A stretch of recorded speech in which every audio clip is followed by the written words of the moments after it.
Shalom, jumpa kembali dengan saya, Pendeta Muhammad Ramli dalam acara Korma atau khotbah dari rumah.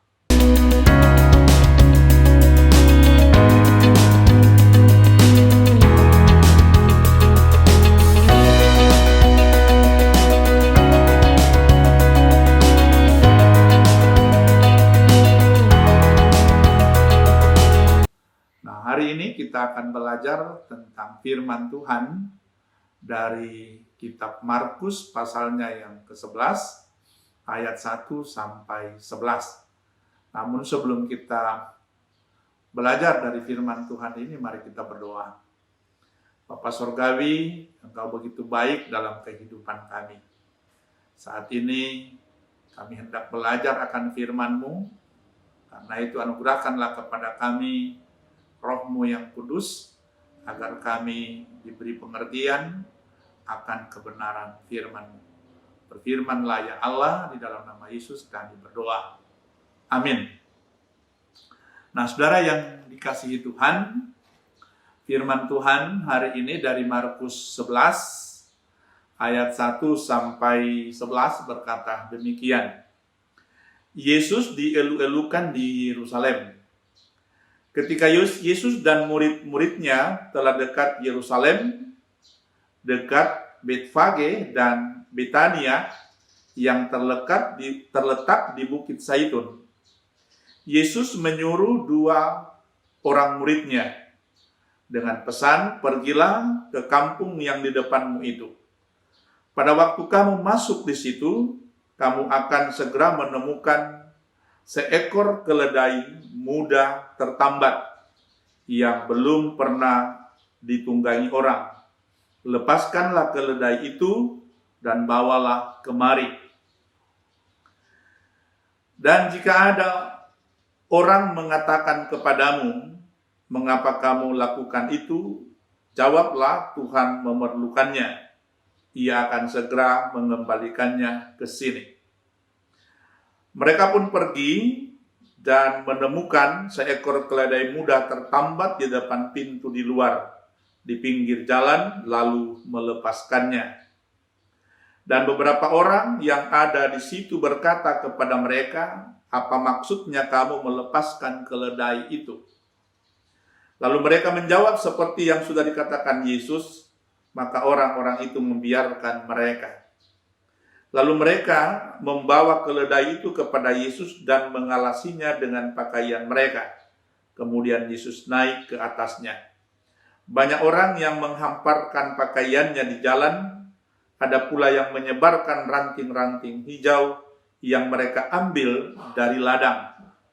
Orang-orang yang berjalan di depan dan mereka mengikuti dari belakang berseru, 'Hosana, diberkatilah dia yang datang dalam nama Tuhan. Diberkatilah kerajaan yang datang, kerajaan Bapa kita Daud. Hosana di tempat yang maha tinggi.' Sesampainya di Yerusalem, ia masuk ke bait Allah. Di sana ia meninjau semuanya, tetapi sebab hari sudah hampir malam, ia keluar ke Betania bersama dengan ke-12 muridnya." Nah, saudara-saudara, demikian firman Tuhan dari Markus 11 ayat 1 sampai 11 tadi. Nah, Yesus adalah seorang tokoh yang sangat fenomenal atau sangat luar biasa, sangat hebat.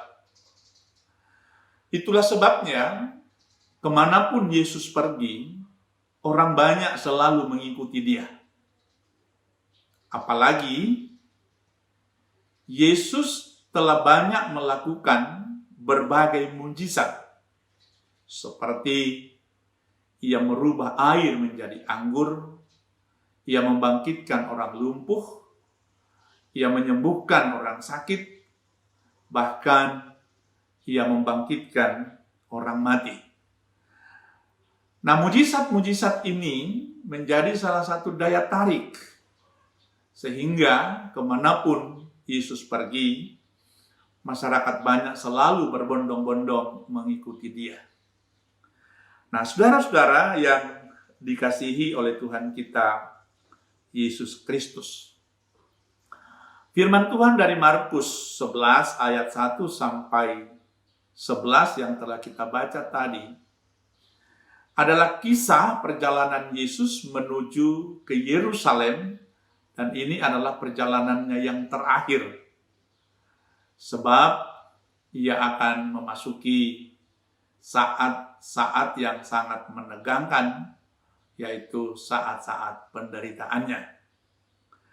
Nah, minggu-minggu terakhir ini, itulah yang disebut dengan Minggu Palem atau Minggu Palma, di mana sebentar lagi Yesus akan memasuki masa sengsara. Itu sesuai dengan kalender gerejawi. Nah, saudara-saudara yang dikasihi dan diberkati oleh Tuhan kita, Yesus Kristus.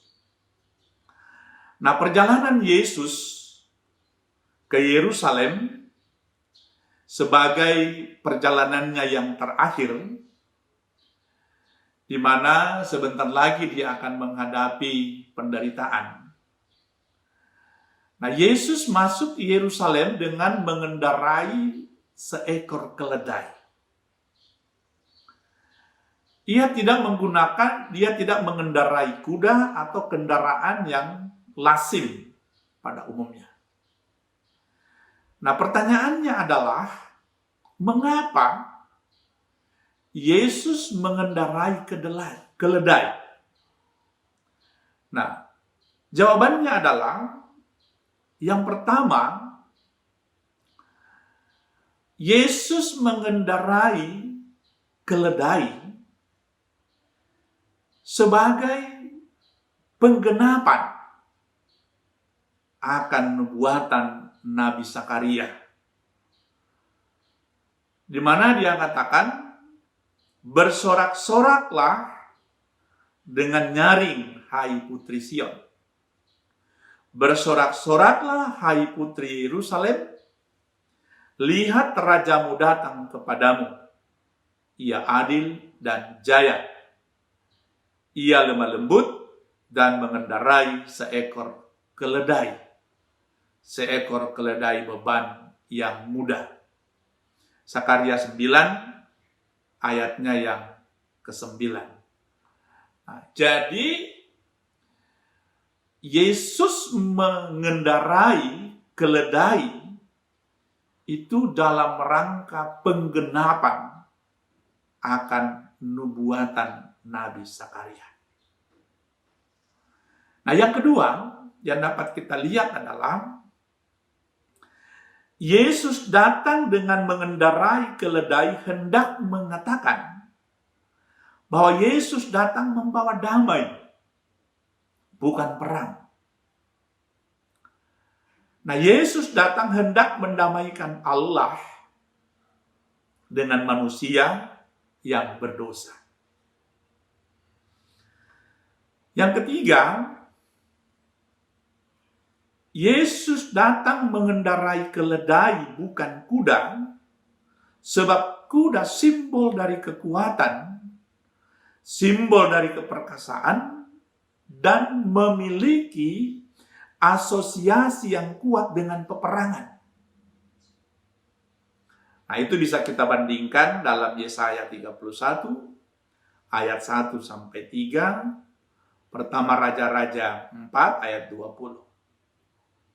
Nah, artinya Yesus datang bukan untuk perang atau untuk kekerasan, tetapi damai sejahtera sebab dia lemah lembut. Nah, saudara-saudara yang dikasihi dan diberkati oleh Tuhan kita Yesus Kristus, sambutan orang banyak dengan melambaikan daun palem adalah suatu tradisi dalam masyarakat Israel untuk menyambut pasukan yang baru pulang perang dengan kemenangan.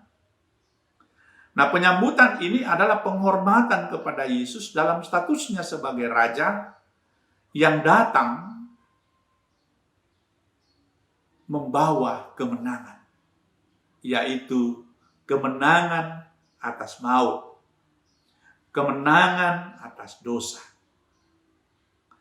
Nah, saudara-saudara yang dikasihi dan diberkati oleh Tuhan kita, Yesus Kristus.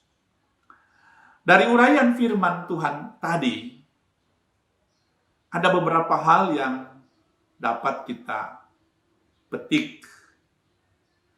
Nah, yang pertama adalah Yesus menggunakan keledai memasuki Yerusalem hendak menunjukkan kepada kita bahwa Yesus memilih orang sebagai kawan sekerjanya, bukan karena seseorang itu hebat, bukan karena seseorang itu pintar, bukan karena seseorang itu tanpa cacat dan noda. Tetapi Yesus memilih seseorang, menjadikannya sebagai kawan sekerja Allah untuk bekerja di ladang Tuhan. Karena Allah berkenan memakainya, bukan karena kehebatan seseorang. Karena itu, saudara-saudara, kita sebagai orang yang dipilih oleh Tuhan dalam berbagai tugas dan tanggung jawab, entah di gereja, entah di tengah-tengah masyarakat, atau dimanapun, bersyukurlah kepada Tuhan, karena Allah berkenan memakai diri kita. Itu yang pertama. Nah, yang kedua, kita semua adalah manusia yang sederhana. Banyak kelemahan, banyak kekurangan. Atau bahkan ada yang mengatakan kita adalah orang yang bodoh dan lain-lain. Tetapi Tuhan mau memakai kita yang sederhana dan bodoh ini untuk menjalankan misi kerajaan Allah.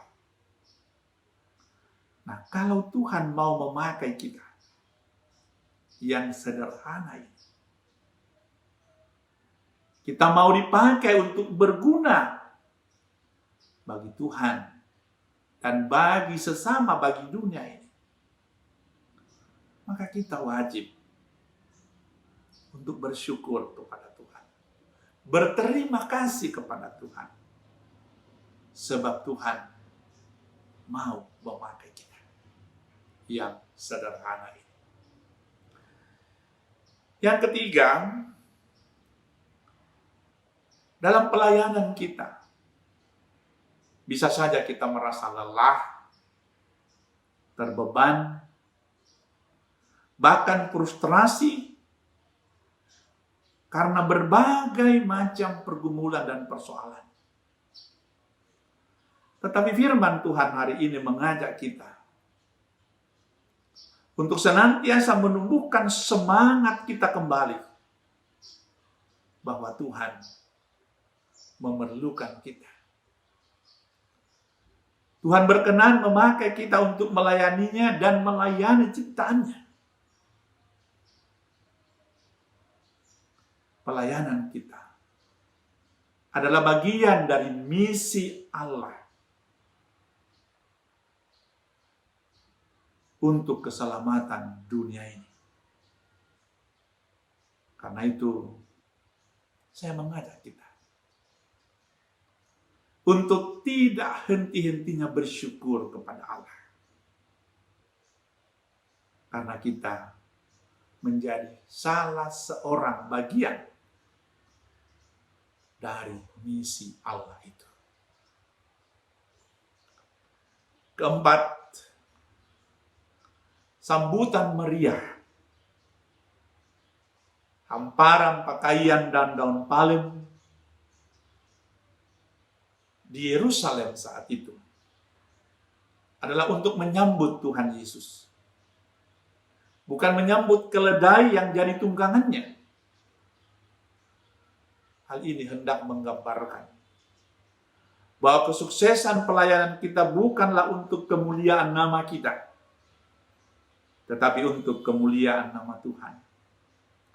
Karena itu jangan ada orang yang bangga, apalagi orang sombong, karena prestasi, karena kesuksesan dari pelayanan yang ia miliki.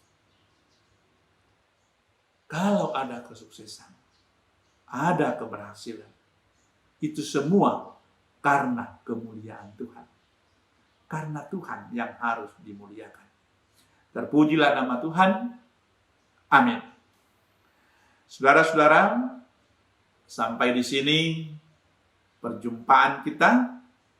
Dan jangan lupa Bapak Ibu memberi subscribe untuk acara ini. Dan kita akan jumpa dalam acara Korma berikutnya. Shalom.